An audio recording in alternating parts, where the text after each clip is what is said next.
উচ্চ মাধ্যমিক 2024-এ যে সমস্ত স্নেহের ছাত্রছাত্রীরা পরীক্ষা দেবে তাদের এবিটিএ টেস্ট পেপারের একটা পেজ এসএ কিউ এবং এমসিকিউ দুটোর প্রশ্ন সঠিকভাবে সম্পূর্ণ সঠিক উত্তর নিয়ে আলোচনা করব। তোমরা সঙ্গে থেকো, আশা করি উপকৃত হবে। আমরা ভূগোল, বাংলা, ইংরেজি, ইতিহাস এবং পল সায়েন্স এই সাবজেক্টগুলো মূলত চেষ্টা করছি কয়েকটা পেজ করে দেওয়ার। তোমাদের যদি কোনো পার্টিকুলার কোনো পেজের দরকার থাকে সেটা অবশ্যই জানাবে, আর ভিডিও কেমন লাগছে কমেন্ট সেকশনে অবশ্যই জানিও। তাহলে প্রথমেই যে প্রশ্নটি, চুনাপাথর গঠিত গুহার দ্রবীভূত চুন তির্যকভাবে, ভাষাটা দেখো, বৃদ্ধি পেলে, অবশ্য বলেনি যে গুহার উপর থেকে না নিচ থেকে। যদি গুহার নিচ থেকে হয় তাহলে আলাদা নাম হয়, যেহেতু নিচের কোনো অংশ দেয়নি তাহলে উপর থেকে তির্যকভাবে বাড়ছে ধরে নিচ্ছি, অতএব এটির নাম হচ্ছে হেলিকটাইট। নেক্সট, যে প্রক্রিয়ায় প্লাবনভূমি গঠিত হয়, অ্যাকচুয়ালি প্লাবনভূমি মানে নিচু জায়গা ক্রমশ উঁচু হয়েছে তবে প্লাবনভূমি, তার মানে সেটা অবশ্যই আরোহণ। চলে আসি, পুরোদেশীয় বাঁধ উপকূলের কোনো দ্বীপ বা একাধিক দ্বীপকে যুক্ত করে। উপকূলের দুটো দ্বীপকে যুক্ত করতে পারে, আবার একটি দ্বীপের সাথে উপকূলকে যুক্ত করতে পারে, তার মানে এটা হচ্ছে টম্বেলো। একটি ভূমিরূপের নির্দিষ্ট জীবন ইতিহাস আছে, এটা বলেছেন কে না W.M. ডেভিস। মালভূমির খাড়া ঢালে যে জলনির্গম প্রণালী গড়ে ওঠে, উত্তর হচ্ছে ডি, সমান্তরাল জলনির্গম প্রণালী। একটি আঞ্চলিক মৃত্তিকার উদাহরণ। এই প্রশ্নের অ্যান্সারটা অবশ্যই কমেন্ট সেকশনে দেবে, অবশ্যই দেবে, আশা করি পারবে। সহজ প্রশ্ন।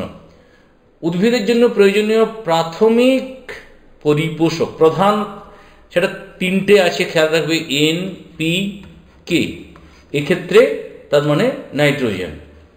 নিম্নলিখিত গ্যাসগুলির মধ্যে কোনটি গ্রিনহাউস গ্যাস নয়?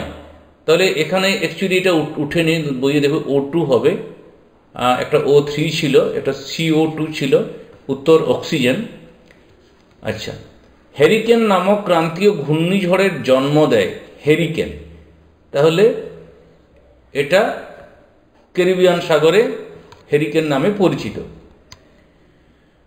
লবণাক্ত জলাভূমি অঞ্চলে জন্মায়, লবণাক্ত জলাভূমি তার মানে হেলোফাইট। জীববৈচিত্র্য উষ্ণবিন্দু বলে পরিগণিত হয়, প্রথমেই যেটা পশ্চিমঘাট পর্বতের পশ্চিম ঢালে ক্রান্তীয় বৃষ্টি অরণ্য, সেখানে একটি মনুষ্য সৃষ্ট বিপর্যয়, ভূপাল গ্যাস দুর্ঘটনা, যেটা তোমরা MIC মিথাইল আইসোসাইনাইটের কারণে হয়েছিল। সোনালী পোশাক শ্রমজীবী, এটা অতি নব্য স্তর। ভারতের নীল বিপ্লবের সাথে জড়িত, এই প্রশ্নের অ্যান্সারটি কমেন্ট সেকশনে দিও, খুব সহজ প্রশ্ন, আশা করি পারবে। মালয়েশিয়ার একটি গুরুত্বপূর্ণ শিল্প, উত্তর অবশ্যই রবার। পর্যটন যে অর্থনৈতিক ক্ষেত্রের অন্তর্গত, সেটা হচ্ছে তৃতীয় ক্ষেত্র। ভারতের খাদ্য প্রক্রিয়াকরণ শিল্পের একটি অগ্রণী রাজ্য, এক্ষেত্রে পশ্চিমবঙ্গ।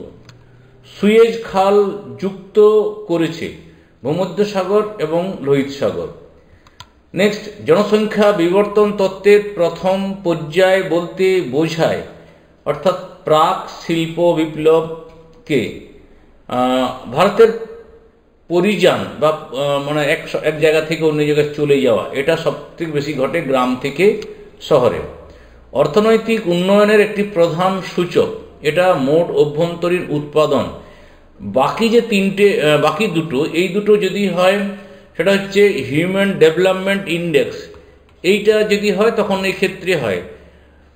তো এইটা যেহেতু অর্থনৈতিক উন্নয়নটা মূলত দিয়ে, তাই অভ্যন্তরীণ উৎপাদনটা বেস্ট অ্যান্সার। নিম্নলিখিত প্রশ্নগুলোর অ্যান্সার করো। পর্যায়ন কাকে বলে? পর্যায়ন অর্থাৎ ক্ষয়, বহন এবং সঞ্চয়ের মাধ্যমে ভূমিরূপে সামঞ্জস্য বিধান, তাকে পর্যায়ন বলে। নেক্সট হচ্ছে অন্ধ উপত্যকা। খেয়াল রাখবে যে একটা নদী যাচ্ছিল, মনে করে এটা নদী, পরবর্তী ক্ষেত্রে এই নদীটি শৃঙ্খল বা সোয়ালহোল, মূলত সোয়ালহোল দিয়ে ঢুকে এই পরের এই নদীটা শুষ্ক উপত্যকায় হয়ে যায়, কারণ জলের অভাব ঘটে এই অংশে। এই যেহেতু ঢাল অত্যন্ত বেশি হয়ে যায়, তার মানে এই অংশে ব্যাপক ক্ষয় হয়।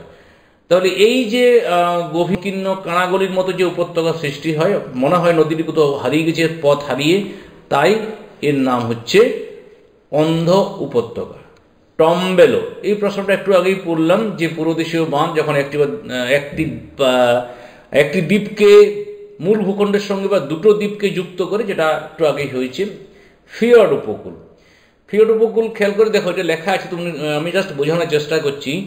একটি হিমবাহ এসেছে কোন সময়? হিমযুগে। এখানে সমুদ্র উপকূল রয়েছে, এই অংশটা বসে গেছে বা এই অংশটা ক্ষয় পেয়ে নিচু হয়ে গেছে। কখন হয়েছে? হিমযুগে হয়েছে। তারপরে সমুদ্রের জলে, অর্থাৎ সমুদ্র সমতল অপেক্ষা নিচু হয়েছে, সেইখানে সমুদ্রের লবণাক্ত জল ভরাট হয়েছে, এই অংশটার নাম হচ্ছে ফিয়র্ড উপকূল। এখানে হিমদ্রোণী থাকতে পারে, ঝুলন্ত উপত্যকা থাকতে পারে, কর্তিতস্পাত থাকতে পারে, যেগুলো থাকবে সেগুলো আড়াআড়িভাবে অবস্থান করবে। খেয়াল রাখবে এটা একটা নিমজ্জিত উপত্যকা।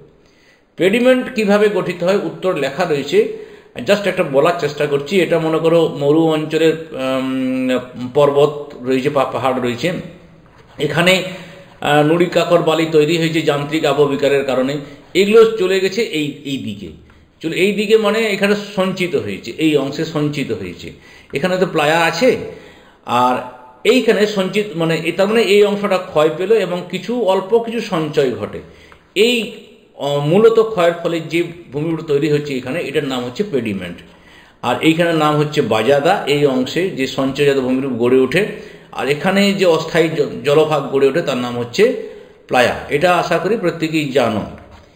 এরপরে চলে আসি পূর্ববর্তী নদী। প্রবাহপথের উত্থান সত্ত্বেও যে সমস্ত নদী নিম্নক্ষয়ের মাধ্যমে তার পূর্বেকার গতিবেগ বজায় রাখতে সমর্থ হয়, অর্থাৎ একটি নদী এখানে বইছিল মনে করো, এরপরে এই ভূমিভাগটার উত্থান হয়েছে, তাহলে ভূমিভাগটার উত্থান হয়েছে তার মানে এতটা উপরে উঠেছে, এতখানা উপরে ওঠার পরে নদীটি কিন্তু নিম্নক্ষয়ের মাধ্যমে তার পূর্বেকার গতিবেগ বজায় রাখার চেষ্টা করে, তাহলে সেটা হচ্ছে পূর্ববর্তী নদী। উত্তর এখানে উদাহরণ সিন্ধু শতদ্রু এসবগুলো রয়েছে। অঙ্গুরীয় জলনির্গম প্রণালী, মানে আংটির মতো জলনির্গম প্রণালীটা তৈরি হবে। নদী যখন পর্বতের গা দিয়ে নেমে নেমে আসবে, অর্থাৎ মূলত দুর্বল শিলাস্তরকে কেন্দ্র করে, তখন আংটির মতো তৈরি হয় ভূমিরূপগুলি বা উপত্যকাটি, তখন সেই প্রণালীটিকে জলনির্গম অঙ্গুরীয় জলনির্গম প্রণালী বলে। হিউমিফিকেশন, এখানে আশা করি উত্তর দেখতে পাচ্ছ, মানে রেগুলিত বা মাটির উপর কাঁচা জৈব পদার্থ জমলো, সেগুলো সেখানে বৃষ্টির জল পড়ে, মানে আর্দ্রতা যুক্ত হয়, উষ্ণতা যুক্ত হয়, বিভিন্ন ব্যাকটেরিয়া ছত্রাক যুক্ত হয়ে এদেরকে ধীরে ধীরে পচিয়ে দেয়, বা সেগুলোকে পচিয়ে দেওয়ার ফলে একটা কালো রঙের পদার্থ সৃষ্টি হয়, তার নাম হিউমিফিকেশন, বা এইটার নাম হিউমাস, পদ্ধতির নাম হিউমিফিকেশন। হিউমিফিকেশনের পদার্থগুলি উপরে থাকে এবং ধীরে ধীরে মাটিতে নিচে যুক্ত হয়ে যায় বা রেগুলিতে যুক্ত হয়ে যায়। মৃত্তিকার গ্রথন, মানে এই যে মৃত্তিকার খনিজ, নুড়ি কাকর বালি যে ইত্যাদি থাকে, এদের আপেক্ষিক এরা পাশাপাশি কিভাবে অবস্থান করছে তাদের অনুপাতকে মৃত্তিকার গ্রথন বলে। গ্রথন আর গঠনটা খেয়াল রাখবে, গ্রথনের ইংরেজি কিন্তু টেক্সচার, TXTURE, টেক্সচার। উচ্চ তাপযুক্ত উদ্ভিদ, উচ্চ তাপযুক্ত মানে যারা উচ্চ তাপ সহ্য করতে পারে, বেঁচে থাকে সেখানে, তাদের উচ্চ তাপযুক্ত উদ্ভিদ বলে, মূলত নিরক্ষীয় উষ্ণ আর্দ্র অঞ্চলের উদ্ভিদ। লা নিনা অর্থাৎ এলিনোর বিপরীত, নিরক্ষীয় পূর্ব প্রশান্ত মহাসাগরের নানা প্রাকৃতিক কারণে কয়েক বছর অন্তর শীতকালে যে অতি শীতল উত্তরমুখী পেরু স্রোত বা হাম্বোল্ড স্রোত সৃষ্টি হয়ে বিশ্ব জলবায়ুকে পরিবর্তন করে, তাকে লা নিনা বলে। একটু যদি বলি, সেটা হচ্ছে যে মনে করো এটা পেরু চিলি ইকুয়েডর মনে করো আর কি, তো এখান দিয়ে যে স্রোতটা আসে শীতল স্রোত, এটা যদি অতিরিক্ত তার তাপমাত্রা হ্রাস পায় তখন সেখানে লা নিনার সৃষ্টি হয়। আয়ন বায়ু না নিরক্ষীয় নিম্নচাপ বলয় মাঝে থাকে, নিশ্চয়ই জানো, ক্রান্তীয় উচ্চচাপ বলয় উপরে থাকে, বা এই মানে উপরে মানে এটার ক্ষেত্রে এই সাপেক্ষে উপরে, এটা সাপেক্ষে নিচে, যাই হোক পৃথিবীর সাপেক্ষে। তো উচ্চচাপ এবং উচ্চচাপ বলয় থেকে বা বাতাসটা আসছে, তা উত্তর গোলার্ধে এই বাতাসটির নাম হয় উত্তর পূর্ব আয়ন বায়ু, তার মানে এইভাবে তীরচিহ্নটা হবে, আর এটা দক্ষিণ পূর্ব আয়ন বায়ু তীরচিহ্নটা হবে। এটা হচ্ছে আয়ন বায়ু। এই অংশে প্রবাহিত হয় 5 থেকে 25 ডিগ্রি অক্ষাংশের মধ্যে প্রবাহিত হয় যে নিয়ত বায়ু। জীব বৈচিত্র্যের সংজ্ঞা দেখে নেবে, মানে সমস্ত জীবকুল, উদ্ভিদকুল, প্রাণীকুলকে একত্রে জীব বৈচিত্র্য বলে। আর নিজস্ব প্রাকৃতিক পরিবেশে জীব সংরক্ষণ, জীব বৈষম্য, তার নাম যে ইনসিটু বা সস্থানিক সংরক্ষণ। হড়পাবান মানে অধিক বৃষ্টি বা হিমবাহ বা যদি কোনো হ্রদের জল ভেঙে যায়, হ্রদ ভেঙে যায়, জল যদি চলে আসে, তাহলে খুব দ্রুততার সাথে ব্যাপক বিধ্বংসী যে জলপ্রবাহ, সেটার নাম হচ্ছে হড়পাবান। বাজার ভিত্তিক উদ্যান কৃষি, বাজারের প্রতিনিয়ত যে শাকসবজি, ফল ইত্যাদি লাগে মানুষদের জন্য, সেটা বাজারের উপকণ্ঠে মূলত চাষ করা হয়। এই যে বাণিজ্যিক উৎপাদন, সেটা বাজার ভিত্তিক উদ্যান কৃষি বা বাজার বাগান চাষ বলে। আর্দ্র কৃষি, পর্যাপ্ত বৃষ্টিপাতের সাহায্যে যে চাষ করা হয়, সেটা আর্দ্র কৃষি। আইসোটিম, কাঁচামাল এবং উৎপন্ন পণ্যের সমপরিবহন ব্যয়যুক্ত রেখা, অর্থাৎ কাঁচামালকে, যদি আমরা এটা কাঁচামাল ভাবি, কাঁচামালকে ফ্যাক্টরিতে নিয়ে আসা হচ্ছে, এটা ফ্যাক্টরি থেকে উৎপন্ন পণ্য বা উৎপাদিত পণ্য মার্কেটে যাচ্ছে, তার যে ব্যয়রেখা, সেটা সমপরিমাণ ব্যয়রেখা। তৃতীয় স্তরের অর্থনৈতিক ক্রিয়াকলাপ, অর্থাৎ প্রাথমিক এবং দ্বিতীয় স্তরের ক্ষেত্রে সংযোগ রক্ষাকারী সেবা কাজ, যা উৎপাদন বৃদ্ধিতে সাহায্য করে, উৎপাদন ব্যবস্থাকে সচল রাখে, তাকে তৃতীয় শ্রেণীর বা সেবা ক্ষেত্র বা তৃতীয় শ্রেণীর অর্থনৈতিক ক্রিয়াকলাপ বলে। উদাহরণ দিয়ে দেবে, জলবিন্দু বসতি, যেখানে মনে করো উষ্ণ মরু অঞ্চল, যেখানে জলের অভাব রয়েছে, ধরো একটা বিস্তীর্ণ অঞ্চল, এখানে জল নেই, পার্টিকুলার এই অঞ্চলটাতে জল আছে, তাহলে এই জলকে কেন্দ্র করে যে বসতি, তার নাম হচ্ছে জলবিন্দু বসতি। উষ্ণ মরু অঞ্চলে মরুদ্যানকে কেন্দ্র করে বসতি।